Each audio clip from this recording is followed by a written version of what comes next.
fecha provável, para a data provável de parto. Tinha uma fórmula que somávamos 10 dias e subtraímos 3 meses, né? Aqui o doutor estava estudando e perguntou sobre a relação do dia de ontem, onde é 31/03, né?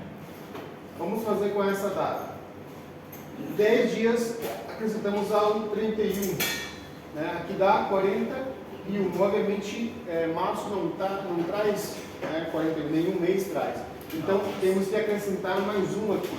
Ou seja, se sobrepassa os dias de limite do mês, automaticamente passa ao mês seguinte. Vamos fazer aqui, 41.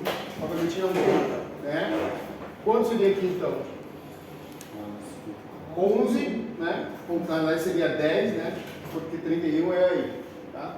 10, só que já não seria de março, seria de abril. E de abril temos que subtrair 3. Ou seja, de abril, mês 4, menos 3, 0,1. Então seria 0,1. E o ano, obviamente, também? 25. Não. Tá bom? Não é esse detalhe aqui que tem que prestar atenção, tá bom?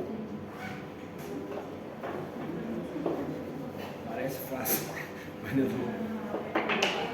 É prática. Não, sim. Fazendo uma vez a gente acha que entende, mas fazendo 5 vezes fica mais fácil. Perfeito.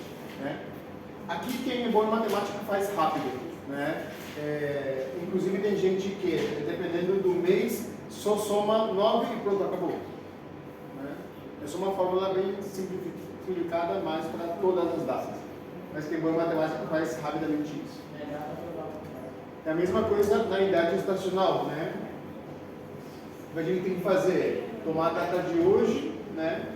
E tirar quantas semanas ela sai da outra data, que é do FUN. Um FUN, por exemplo, qualquer um. 18 de maio. 18 de maio. Não vai dar isso aqui.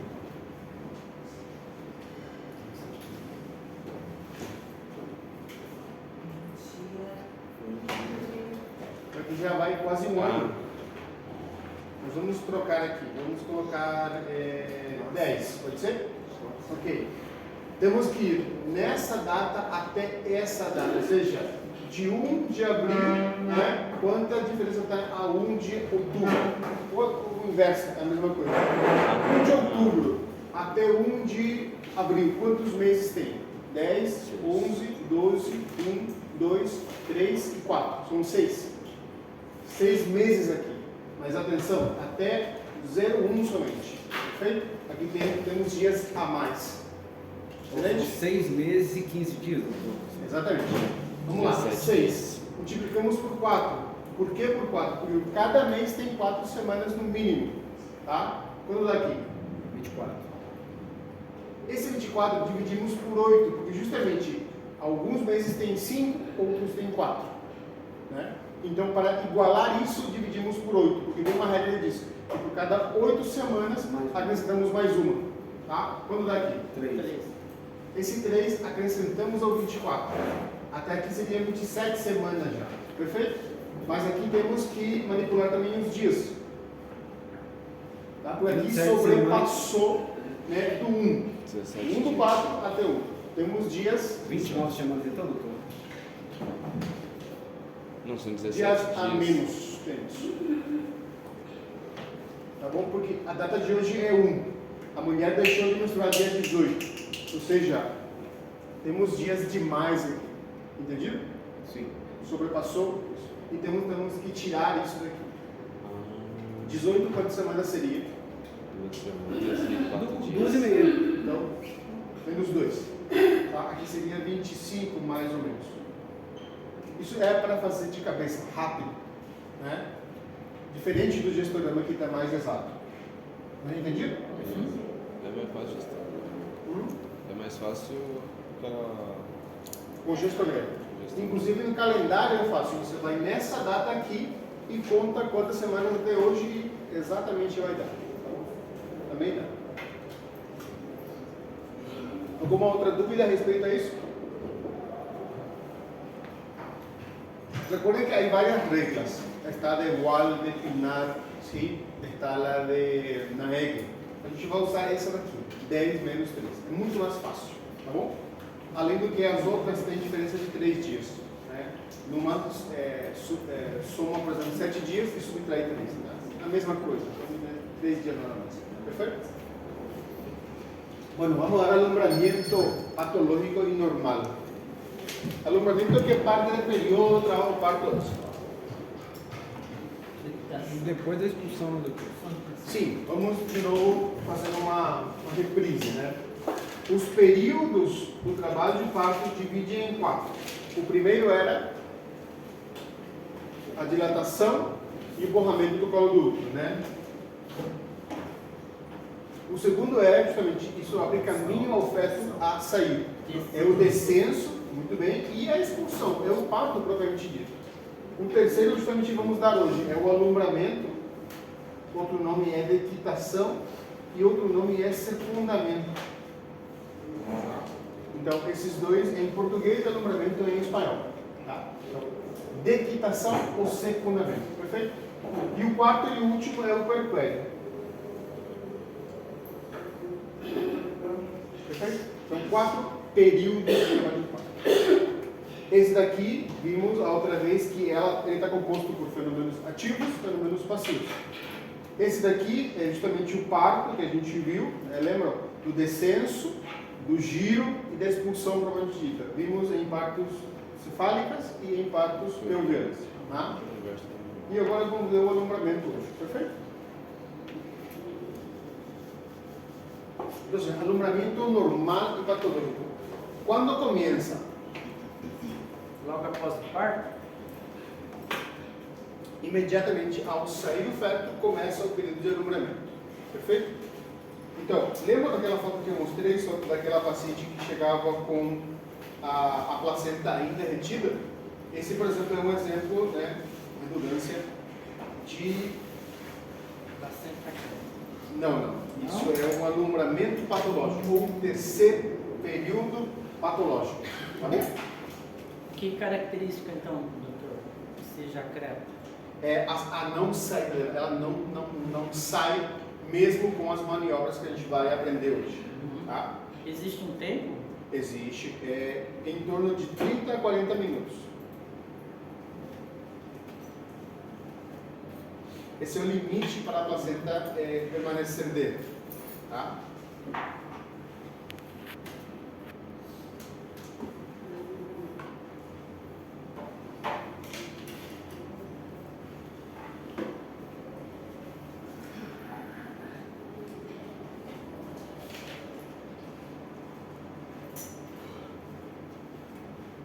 Esse aqui. Então, se a paciente chegar dessa forma, vocês podem colocar no diagnóstico terceiro período patológico, porque não é normal que a placenta continue dentro, né? O mais normal, né, é que ela tenha saída, já seja espontaneamente ou com as maniobras que a gente vai aprender hoje. Perfeito? Qual é o risco dessa maneira aqui? Já tínhamos falado disso. Infecção, hemorragia, né? Algum outro? Inversão uterina? Sim, exatamente. Então, vamos.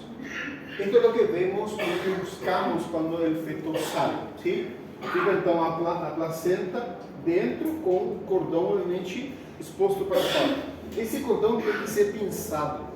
Se nós tivermos uma pinça, tem que ser amarrado com um cadastro, sim? Não, uma pergunta. Pensar para ele não voltar, doutor? Não. Ele é largo, ele é longo. Né? Voltar, dificilmente ele vai voltar.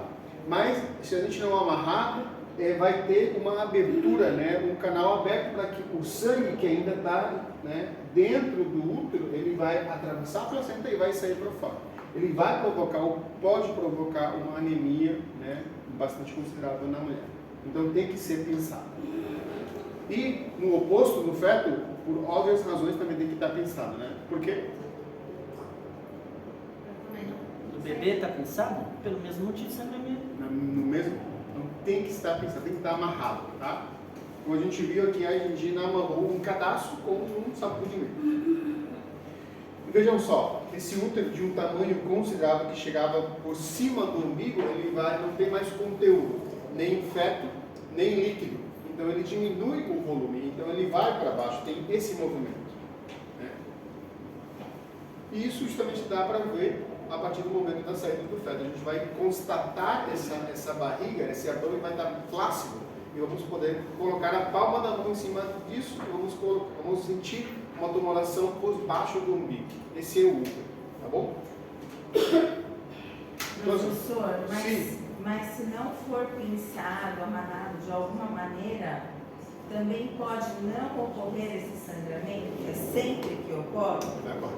Porque nesses partos, eu digo que são assim as pressas, a mãe indo para um hospital ou dentro de um táxi, que ocorre de repente, como que acontece nesses casos? Geralmente eles não cortam porque não tem material obviamente para cortar, né? Geralmente expulsa o feto e seguidamente sai a placenta. Então eles ficam dessa forma. Mas obviamente fica, né, o risco de sangramento, de anemia.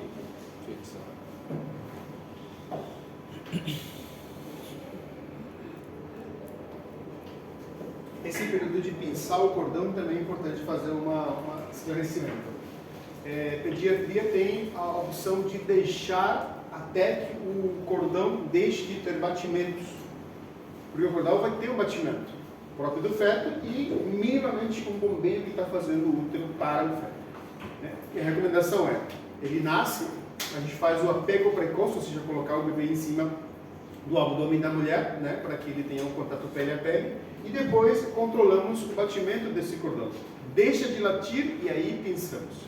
Porque nesse latir, ele vai estar bombeando o sangue que está aqui para o feto, né, aumentando os depósitos de ferro nele, diminuindo ou diminuindo a possibilidade de anemia neonatal. ¿Sí? Y con eso la inmunidad, todo lo que repercute en la sangre. ¿Sí? Até na adaptação extrauterina ajuda, né, doutor? Ajuda. Em poucos casos, pinçamos e cortamos rapidamente. Em que, por exemplo? Em que patologias ou em que circunstâncias? Baixo, né? Sim. Perfeito, doutor. Quando tem um ABAR muito baixo ou precisa de reanimação, esse feto não pode perder tempo ficando ainda ligado ao cordão. Tem que pinçar, cortar rapidamente. Outro exemplo? Quando tem circular de cordão. Sim. Às vezes, inclusive, cortamos aqui, né, no pescoço do feto, quando é muito transfixiante, muito justo esse circular de cordão. Perfeito. Algum outro? Alguma patologia? HIV? HIV, muito bem, doutor. O HIV tem conta que tem vírus no sangue. Com cada bombeio, né, da placenta ou do útero para o feto, aumenta a chance desse feto se contaminar. Tá? Mas hoje em dia também está discutido isso porque depende muito da carga viral da paciente. Sim. E outro exemplo que podemos colocar é a famosa isoimunização, né? O famoso RH negativo. Tá? Nesses casos, por exemplo, fazemos um planteio rápido, imediato. Nos outros, deixamos mais ou menos entre 1 a 5 minutos. ¿Ok? Entonces, por definición, viene a ser el periodo de tiempo que corresponde a la expulsión de la placenta y las membranas ovulares. ¿Sí? Duración de 30 minutos a 45, pero en términos general hablamos de un tiempo de 30 minutos. ¿Qué significa? Pasado este tiempo, algo raro, algo malo, algo está sucediendo y tenemos que saber qué pasa. ¿Sí? Normalmente la placenta sale por sí solo. ¿Por qué motivo? Y porque este útero todavía va a tener contracciones. ¿Recuerdan las contracciones que hicieron que este feto sea expulso? As mesmas contrações vão continuar, só que em menor intensidade. Tá? O que a gente busca é um desprendimento aqui, ou seja, a formação de um hematoma, e com isso o sangue vai se acumular e ele vai se despegando, vai saindo. Então. Bom, isso pode acontecer então de forma espontânea ou apressurada pela pessoa que vai fazer o parto. Então. Etapas. Temos um repouso clínico que se refere justamente a las contracciones dolorosas, a la expulsión del feto que causa un dolor, pero después hay una calmaría, ¿verdad? Hay un descenso del umbral del dolor, no tiene dolor la paciente. Ahora se llama reposo clínico. Doutor, de qual é o minuto do alongamento normal? 30 minutos. Luego tenemos el desprendimiento, que es la formación. Multípara, né, doutor? Sí. Multípara 45. En términos generales se tiene 30 minutos. El desprendimiento es la formación de un hematoma en la unión de la placenta con el endometrio, y eso crece. ¿Sí? Después hay un descenso, la placenta va descendiendo y finalmente hay expulsión. Vamos a estudiar cada uno. El reposo, como dijimos, es un alivio del dolor. La mujer, después de un parto que acostumbra a tener dolor, ¿verdad? Hay un reposo. Incluso eso mejora el estado de ánimo de la paciente. Al ver el feto que está todo bien, ella se queda contenta. ¿Sí? Hay un aumento de endorfina ahí, entonces el dolor pasa a desapercibir. Hay un inicio de retracción uterina, el útero comienza a tirarse primero hacia arriba, después hacia abajo. El útero también cambia de consistencia, pasa a una piriforme, a ser de una consistencia mucho más dura, que es el globo de seguridad de Pinard, iniciando a ser formado y termina de ser formado cuando la placenta sale. Este desprendimiento viene a ser la formación de un hematoma. No tengo muy bien. Se forma entonces un hematoma en esa área donde estaba la placenta. Acá está adherida. La contracción entonces hace que acá se forme un hematoma, un desprendimiento. ¿Cómo se dice desprendimiento en portugués? Desprendimento. Así lo. Y este hematoma entonces se va acumulando, la sangre se va acumulando y el útero va disminuyendo de tamaño entonces. ¿Sí? Después vamos a ver la utilidad de este hematoma. Entonces esta tracción, ruptura de estas vellosidades que antiguamente estaban conectadas, vasos maternos, vasos fetales, vasos de la placenta, se desprenden, se rompen. ¿Sí? Hay una contracción del útero que rompe esos vasos y se forma entonces lo que es el hematoma.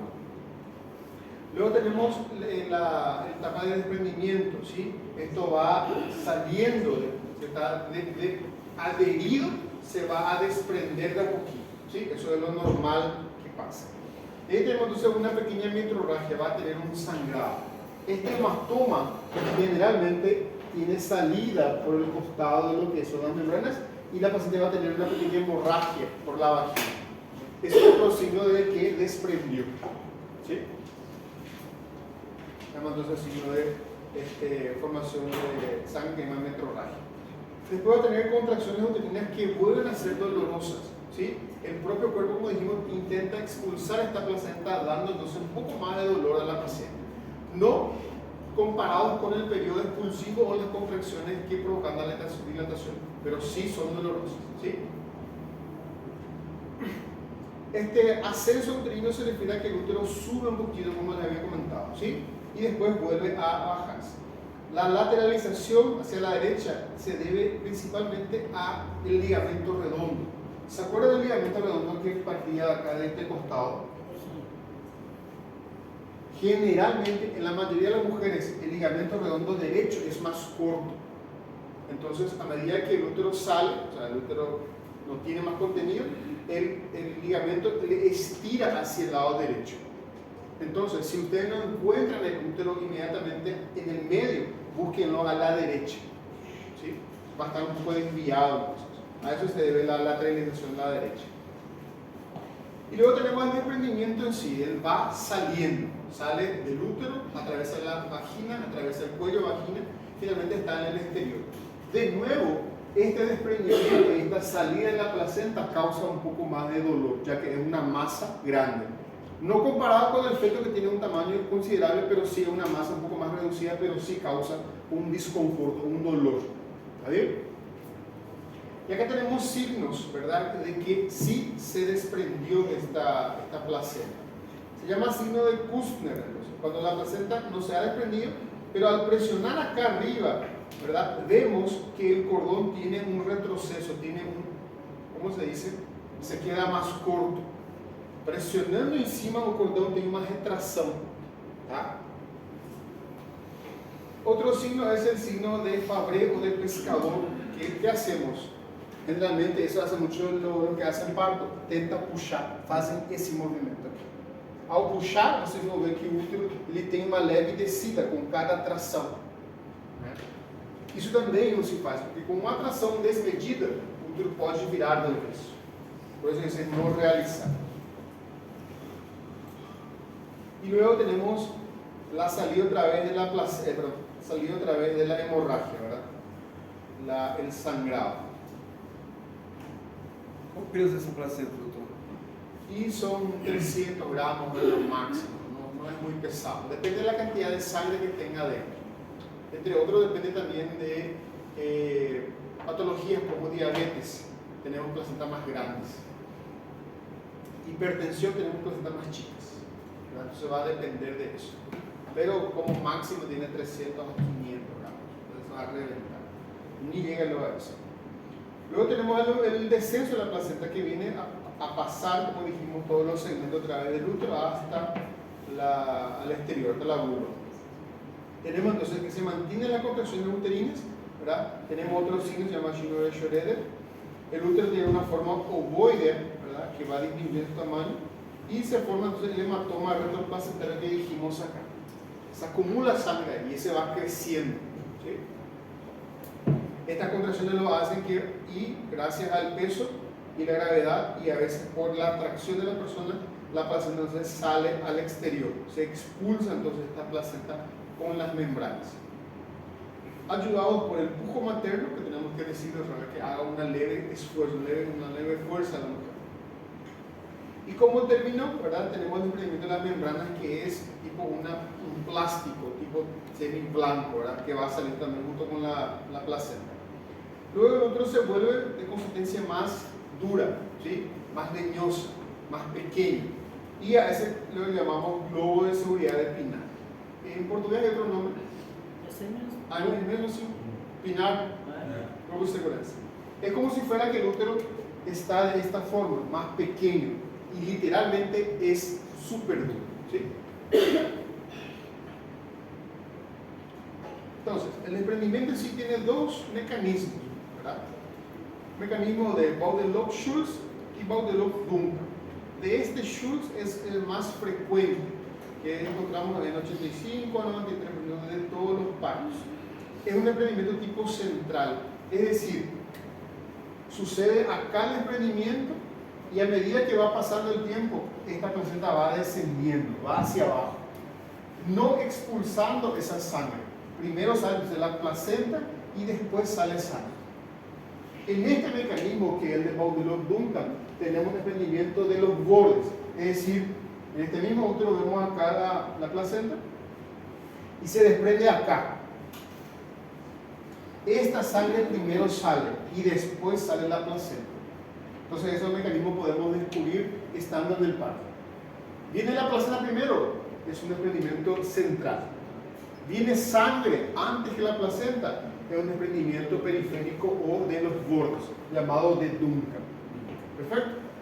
Central entonces es Schulz, periférico Duncan. Primero sangre, viene este. ¿Sí? Pero este. Placenta después sangre, viene este. ¿Perfecto? No central nunca existe a possibilidade de haver um sangramento no útero? Não, ele sangra, porque o hematoma é formado. Este hematoma sí o sí se forma. Lo que va a salir primero es la diferencia. Primero vai sair a placenta, esse aqui, e seguido dela vai vir o sangramento. Nesse daqui, primeiro vem o sangramento e depois vem a placenta.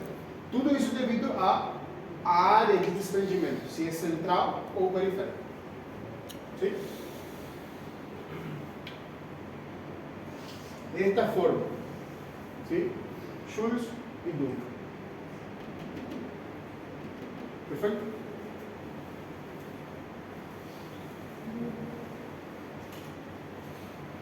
Y este es el descenso. Acá se forma el hematoma entonces y va descendiendo. ¿Cómo nos damos cuenta que va descendiendo? Es que el cordón va a quedar más largo. Ele vai ganhar um comprimento, tá? Depois vai descender mais, aqui vai começar o desconforto da mulher, porque justamente temos o cordão aqui. Ele volta a ser dilatado e isso volta a ter um leve desconforto, uma dor na mulher, tá? Mas já não é uma dor comparável à do parto. A pressão é menor, né? É muito menor. Y después ya vamos a ver justamente la placenta saliendo de dentro de lo que es la óvula. Y de esta forma, esto lo vamos a ver después al salir, ¿sí? Entonces, recuerden, la cara materna y la cara fetal de lo que es la placenta, ¿sí? La cara materna tiene estos cotiledones y la cara fetal tiene el cordón umbilical. Bueno. Antes de seguir, recuerden que habíamos hablado sobre el manejo activo. En portugués no sé si tiene un nombre. Todos estos mecanismos que vimos, el reposo clínico, el desprendimiento, el descenso, la promoción de la anatomía y la expulsión, sucede de forma espontánea, por sí solo puede pasar, solo que va a tardar mucho tiempo. Entonces imagínense, una paciente que ya tuvo ya dolor, tuvo todo el periodo de dilatación, el descenso, ya que pasó varias horas, y dejarlo otra vez ese tiempo, otra vez al alumbramiento sin ninguna asistencia, sería un poco cruel. Entonces por eso se desarrolló el manejo activo. ¿En qué consiste? Consiste en la colocación intramuscular de 10 unidades de oxitocina.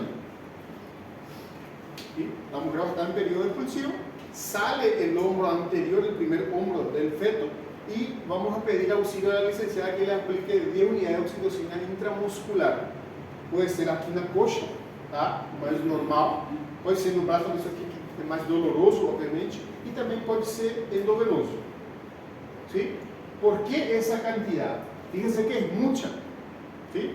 Eso para que este útero se contraiga de forma rápida, enérgica y no tiene más ningún contenido ahí que importe. Es decir, el feto ya salió. Dose de ataque. Dose de ataque. Podemos chamar assim. Isso para quê? Para que esse hematoma seja formado mais rapidamente e então a expulsão ocorra rapidamente. ¿Tá? Entonces, primer paso, intramuscular de unidad de oxitocina glucosa.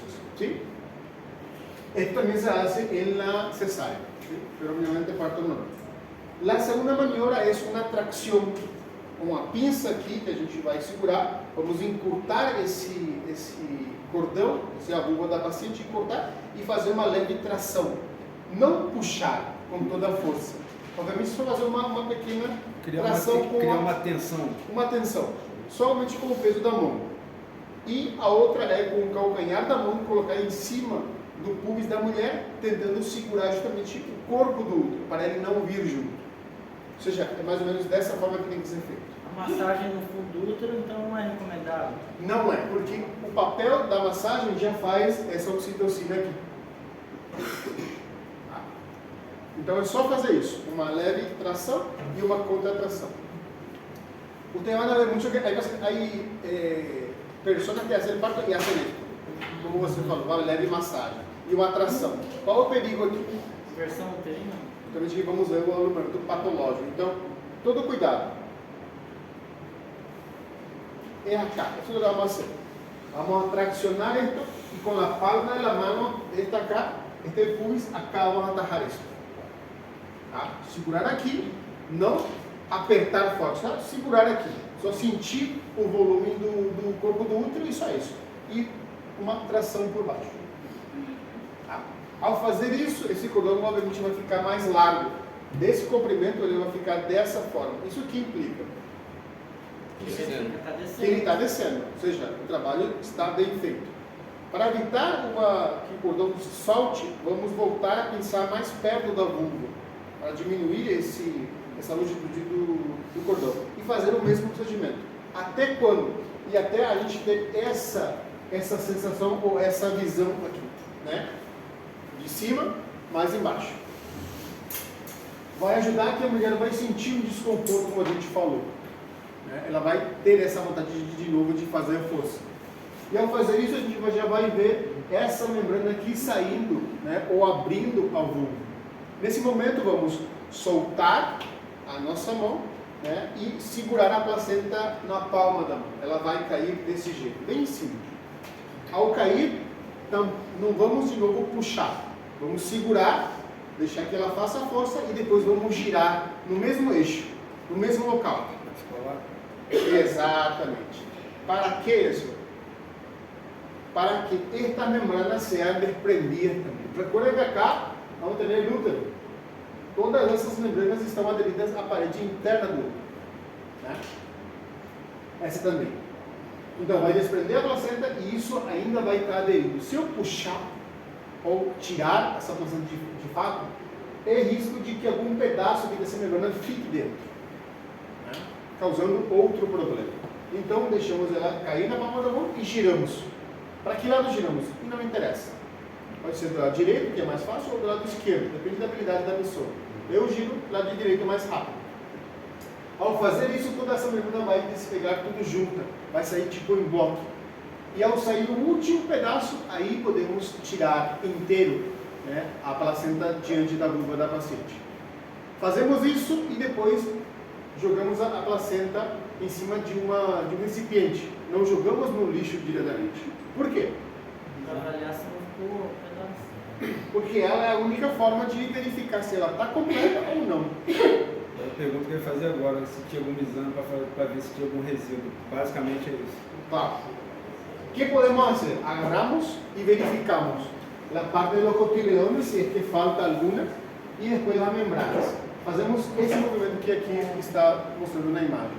E temos que ver um orifício aqui, é aqui por onde saiu o feto. É muito notório quando falta uma parte da membrana. Né? Dessa forma temos que... Se falta, está lá dentro. Temos que ir fazer uma curagem, né? E parece simples fazer isso, mas imagine só a sensação de colocar uma mão dentro da vagina de novo lá dentro e fazer uma curetagem. Risco de quê? De colocar bactérias que estão fora para dentro de um útero que está muito vascularizado. Então tem que ser evitado isso. A melhor forma é verificando a placenta. Estando ela completa, acabou o nosso alongamento. Perfeito? Entonces el manejo activo consiste en una tracción y una contratracción. 3 passos no manejo ativo: oxitocina intramuscular, uma tração do cordão e uma contração com a outra mão. Só isso. E deixar que a placenta venha por si só. Perfeito? Isso é um manejo ativo. De outra forma, também podemos fazer um alongamento espontâneo, né? Nos dois, o limite é de 30 minutos. Ok? Alguma pergunta cá? Poderia, doutor, naquilo, tentando usar aquele exemplo do sabuco de milho lá, nesse caso aqui, nós deixarmos um peso para essa pressão fazer sozinha? Não é necessário. Porque se você fizer atração e contratação e a placenta não vir, é que alguma coisa está acontecendo. Então, aumentando o peso ou a atração, não vai adiantar. Pode lacerar, né? Pode acontecer, justamente vamos ver agora. Então, fazendo esses 3, a placenta não saiu, passando o tempo, a placenta não saiu, aí temos que partir para outro procedimento para tirar essa placenta de dentro. Tá bom? Bueno. Aquí llamamos alongamento patológico, entonces llamamos a esto, ¿sí? A una placenta que no sale después de cuánto tiempo? 30 minutos. Llamamos entonces placenta o alongamento patológico a un procedimiento de manejo activo que no pudo sacar la placenta, ¿sí? ¿Qué haríamos acá? ¿Qué harían ustedes? Como que é? O que fariam vocês se tivessem essa placenta com essa paciente? Isso! Essa paciente, obviamente, teve parto, né, extra-hospitalar. Então, temos que dividir a paciente que está no hospital e aquela que a gente recebe extra-hospitalar. Essa paciente, por exemplo, vamos fazer o mesmo manejo ativo. Vamos colocar no soro, colocar antibiótico, higienizar essa parte, colocar o oxitocina intramuscular e fazer a atração e contratração. Nada mais. Geralmente ela volta, ou seja, ela sai, tá bom? Pero esto es un alongamento patológico, ¿perfecto? Entonces, duración mayor a 30 minutos, como dijimos, a pesar del manejo activo no sale y algunos le agregan el tema del sangrado. Pero este sangrado es debido a otra cosa, o sea, es catalogado como una hemorragia postparto. 500 para partos vaginales y 1000 pérdidas para partos cesáreos. Caída del hematocrit de 10 puntos, tensiones y otras funciones. Esto obviamente es una hemorragia postparto. Otra complicación puede ser desgarro, ¿sí? Retención de placenta de nexus y las embolias.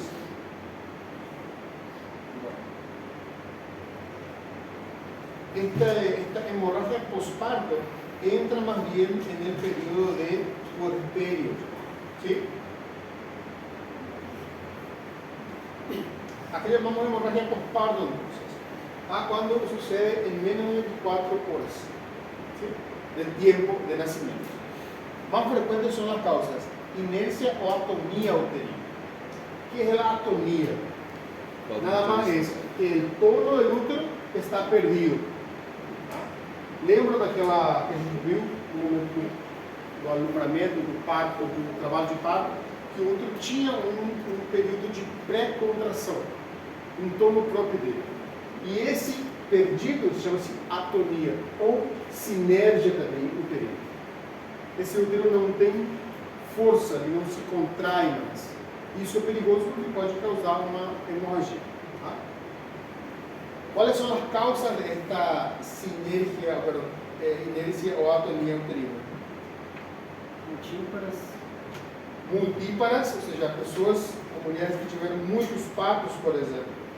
É um útero que geralmente está muito cansado. Trabalhou demais.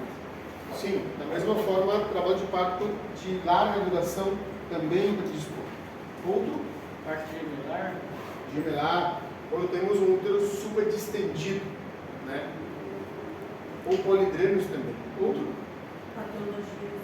Natimorto, doutor?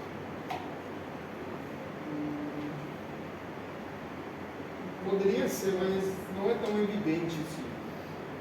Quando ele começa a causar, por exemplo, anticoagulação, pode ser. Outro?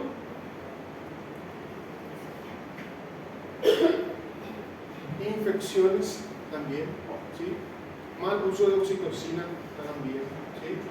Una alteración en aquel marcapaso que habíamos comentado. ¿Recuerdan el triple gradiente descendente? Onde o útero tinha um marcapasso nessa porção, que as contrações começavam aqui em cima e elas iam para baixo. Duravam mais em cima e depois duravam menos para baixo, tem uma direção. Dispersa. Exatamente. Resto placentário, ou seja, aqui temos a importância da verificação da placenta e das membranas. Também pode causar uma atonia. Placentação anormal, esta é a famoso acretismo que habíamos comentado, que a gente já comentado.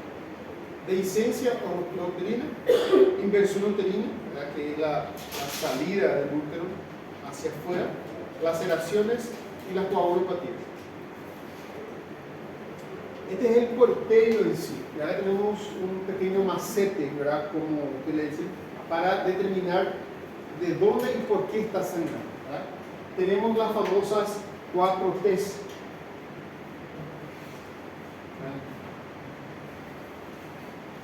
Por frecuencia, no son las únicas, pero son las más frecuentes, ¿sí? Tono de atonía uterina. ¿En qué tenemos en cuenta esto? En pacientes que tienen muchos hijos, ¿sí? Ou seja, no nosso plantão veio uma paciente que tem, sei lá, 10 filhos. Essa é uma candidata potencial e a primeira que você tem que colocar para a emergência, ou seja, de risco para a atonia uterina. Então, temos essa paciente e nossa caixa de emergência tem que estar do lado dela. Ela tem que incluir oxitocina, né? Tem que ter hemoglobínicos, tem que ter, como a gente tem para essa ácido tranexámico? Metergin. Esse sí tiene que tener suturas, tiene que todo listo para no perder tiempo, ¿sí? Outro é tejidos, tá? Algum tipo de tecido que ficou dentro, falando de placenta, de membrana, né? Ou de coágulos também às vezes. Só que geralmente se refere especificamente a restos placentários ou ovulares, tá? A outra T é de trauma, alguma laceração, hematoma, desgarros, né, que pode acontecer em outra causa. E a última, que é menos frequente por sorte, é a trombina, ou seja, a alteração de coagulação dessa paciente. Tá? Então são as 4 T's que a gente tem que avaliar de acordo ao sangramento. Tá bom?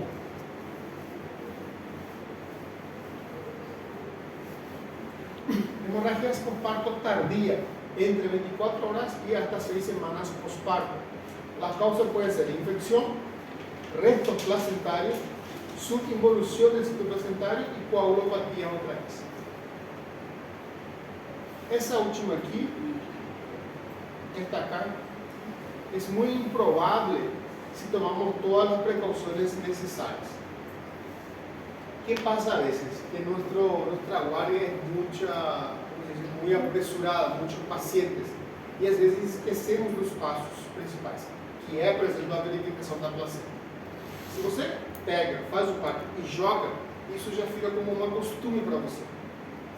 Outro parto, você faz a mesma coisa, e o terceiro e o quarto já fica tipo, você nem presta atenção. É mecânico. Isso temos que evitar. Por quê? Porque essa vacina pode sangrar e depois pode empeorar. ¿Sí? Entonces, sí o sí, tem que verificar esto. ¿Cuál es la importancia de esta hemorragia postparto? Bueno, la frecuencia depende sobre todo de la característica de la paciente, pero es en torno de 5 a 10% de todos los partos. Es bajo, pero así mismo como es bajo, es potencialmente mortal. ¿Sí? Tenemos que cuidar entonces. Ocupa 30% de la mortalidad materna, ¿sí? Y en Paraguay se registraron 162 muertes maternas en el año 2000. 30% de morte ainda? Pero es mortalidad materna, ¿verdad? Este dato es viejo, pero sí, ¿verdad? Mientras la cifra bajó a 84. Esta disminución de estas muertes maternas se debió específicamente a un programa que se llama justamente Cero Muertes Maternas. Nosotros tienen como acá. Resultado va. O Brasil também deve ter. É uma série de treinamentos que é feito nas pessoas que acostumam fazer parto. Vocês devem conhecer como ALSO. Conhece? Sim. ALSO. ALSO é outro, sim? É mais especializado. E acá se toma o código rojo. Vamos falar já? Código vermelho. Então é ativado o código vermelho e é feito uma série de procedimentos para justamente evitar que esse sangramento se prolongue.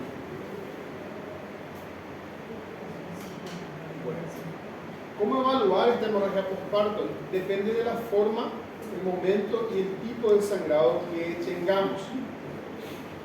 El momento ya sabemos que depende justamente del puerperio y las horas. El tipo de sangrado va a depender de la característica del sangrado. Sangrado agudo tiene característica de ser sangre viva, sangre roja rutilante y generalmente tiene mucha presión. Sangrado de tipo ya por un tiempo, una retención, por ejemplo, de coágulos, justamente va a expulsar a la paciente sangrado viejo. ¿Cómo se dice? Sangramento escuro, né? Oscuro, con coágulos, color más tipo tendencia al negro. ¿Sí? Vamos a tener que también ver la consistencia del útero, ¿sí? Ver la respuesta a la oxitocina y al masaje uterino. Antiguamente, ¿qué se hacía? Se hacía un masaje. Tínhamos e fazíamos essa massagem. O que acontece? O útero vai ficar contraído porque ele é um músculo muito sensível. Só que essa contração vai durar pouco. Então, geralmente, hoje, evitamos a massagem, ou seja, o que evitamos? Deixamos de fazer e diretamente colocamos oxitocina nessa paciente. Em que consiste a resposta à oxitocina? Muitas vezes, esse útero está já cansado. Então ele não vai responder à oxitocina com mais oxitocina. Sim? E se nessa massagem a paciente ficar relaxada, doutor, já dispensa oxitocina, né? Inverte. Ou sim já entra com oxitocina? A massagem é para contrair. Aqui, por exemplo, podemos entrar e discutir o famoso parto humanizado. Conhece? Sim. O que é o parto humanizado? Em casa, Na piscina. familiar, né? Ambiente familiar, água. Sim. Pode ser feito, faz aquelas atividades na bola, Sim. pode ser feito na banheira. Exato. A diferença é que o humanizado pode ser no hospital. Ou seja, podemos ter um parto humanizado no hospital. No hospital e em casa. Também, os dois são humanizados. A diferença é que no hospital você vai ter um pronto atendimento se alguma coisa acontecer. Né? Mas o humanizado em si se refere a não uso da oxitocina. Isso. Ao não uso, sim? Não induz, não faz nada. O que implica isso? E é lindo, claro que é lindo. Processo mesmo, né? Oi? Porque É um processo, acontece naturalmente. Naturalmente, só que o tempo de evolução é muito maior, né? Muito maior. A oxitocina tem uma secreção pulsátil, ou seja, se vamos pela teoria, a mulher não deve nem se estressar no momento do parto, que isso pode afetar a oxitocina dela, né? Coisa que é muito difícil na prática médica. Quem faz aqui plantão sabe que é muito difícil você não se estressar com a paciente, ou a paciente não se estressar com o ambiente em si. Então, o parto humanizado tem seu, vamos dizer isso, sua limitação, vamos dizer assim.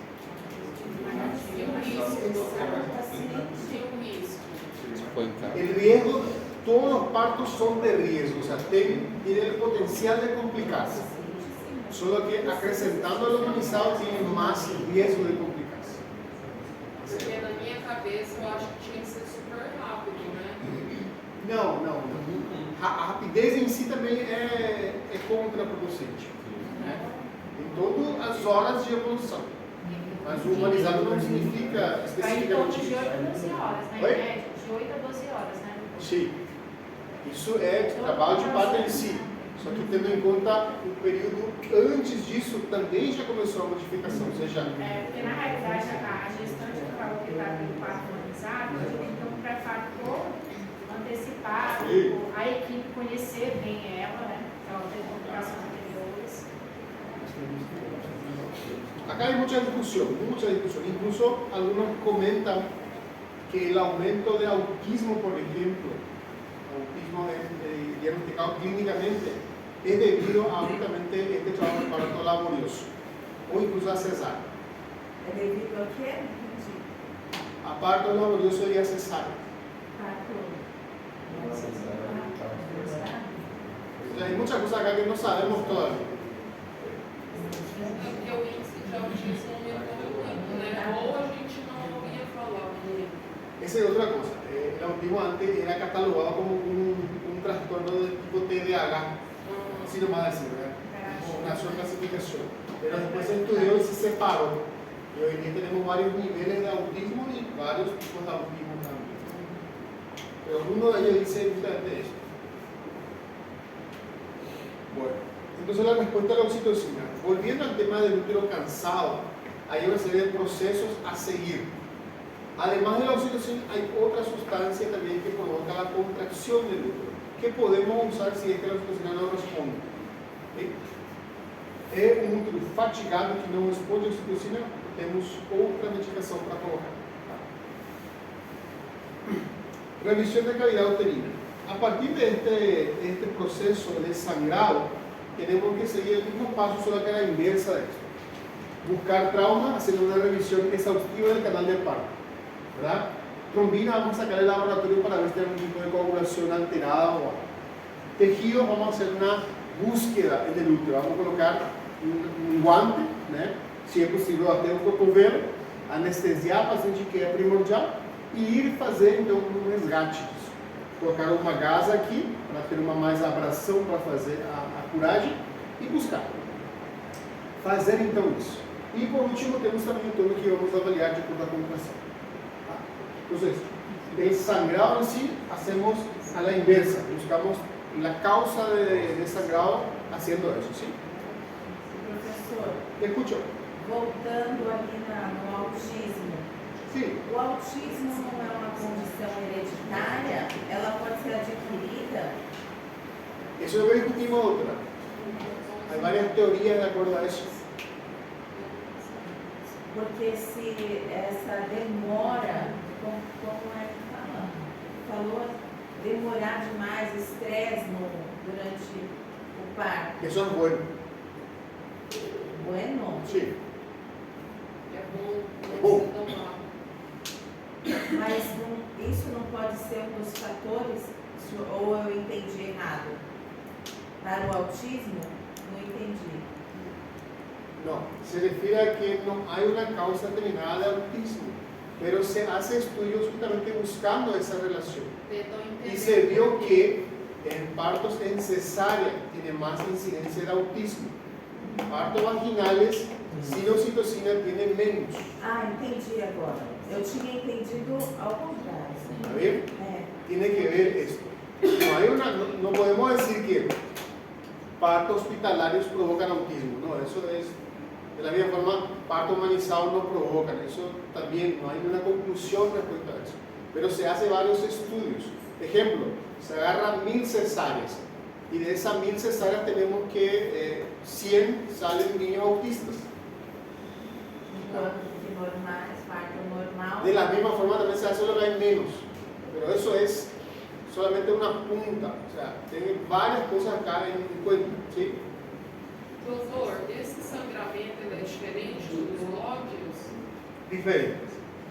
Los lóquios en sí, ellos son detritos del útero. Ele tem uma saída mais lenta, né? Mais consistência, não é muito líquido como o sangue, é tipo mais espesso, tem uma densidade diferente. A cor é diferente e o cheiro também. Né? Então é bem fácil distinguir de lóquios de hemorragias, é bem fácil. Além do que, a hemorragia, por exemplo, você vai ter uma repercussão clínica. O que você vai ver numa paciente com hemorragia? A palidez é uma resposta já tardia. Não esperem encontrar uma palidez no início. A hipotensão também. Outro? Qual é a primeira coisa que muda? René tem razão. Ataque cardíaco. Então, vejam só. Muita gente não percebe isso ou não sabe isso. E espera até ela ter uma decoloração da mucosa, da pálida, da hipotensão para ativar o código vermelho ou para reagir a essa hemorragia. O paciente fica cianótico, então? Isso já no último estado. Mas na realidade, Estamos falando da primeira coisa. Ela teve taquicardia e também com dormência nos membros. A maior parte. Sí, pues es tardía también, porque el cuerpo en sí intenta concentrar la sangre en el torso. O sea, va a haber palidez y va a haber tumefacción o algo. Pero la primera cosa que se altera es la frecuencia cardíaca. Primeira coisa. Ou seja, se uma paciente tiver, sei lá, 90 de frequência cardíaca depois do parto, e essa frequência depois você controlar e passa a 110, alguma coisa está acontecendo. A primeira coisa a prestar atenção é a frequência cardíaca. Então, e depois a pressão, e depois a palidez, e depois o desmaio, depois a cianose, e aí vai empeorando. Tá? Doutor, Sim. o senhor disse ali sobre outros medicamentos que podem ser usados no lugar da ocitocina. A metildometrina, o senhor disse que mas o que o senhor pensa sobre ela? Aqui no Brasil existe uma... Já não se usa mais. Não se usa, né? Pero o que passa? Se a gente tem ocitocina e não responde, e você tem a ergonovina, antes dela você pode usar inclusive a prostaglandina, ou seja, o Citotex. Mas não temos também muitas vezes. Difícil. Então, em pós de salvar a vida, usamos o que a gente tem. Mas o ideal é seguir os passos. Oxitocina, prostaglandinas, duratocin, que é também uma antagonista da oxitocina, e por último já maniobras. Entonces, revisión de cavidad, revisión de canal de parto, la parte blanda y examen de laboratorio. Isso tem que ser feito de forma conjunta, rápida e ao mesmo tempo. Ou seja, se a gente percebe uma hemorragia, reunimos uma equipe de 3 mínimos 3 pessoas.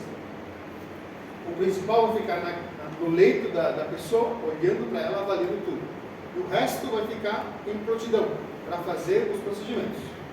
Né? Se a pessoa que está no comando, ela diz, pede o hemograma, a pessoa já vai pegar o tubo, pegar a seringa, tirar o sangue, não somente para o hemograma. Hoje entendemos que tem que ter a bateria completa de exames. Né? Inclui aqui hemograma, perfil de coagulação. Como você chama de coagulação? Holograma. Perfeito? Depois pedimos tipificação para já prevendo quizá uma transfusão. Obviamente, se ela não tiver, se ela tiver, já não é necessário. Né? Perfil renal, perfil hepático, entre outros. Mas o principal aqui é o hemograma para saber o hematocrito e a hemoglobina dessa paciente. Tá? Só que esto es una tarda en estar todo, ¿tá?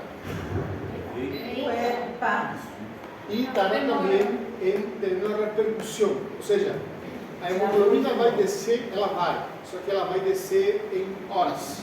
E a mulher, quem sabe, não tem essas horas. Tá? O principal é a clínica da paciente em si. Professor, aqui no Paraguai, as mulheres que têm levado o paciente embora também? Algunas sí, pero muy pocas. Lo más usual es hacer ese árbol de Árvore da vida. es pintado, pero muy pocas. Tem umas doidinhas. Sí. Para a próxima gestação. Pode crer, pode crer. Pode crer, pode dar uma pausa.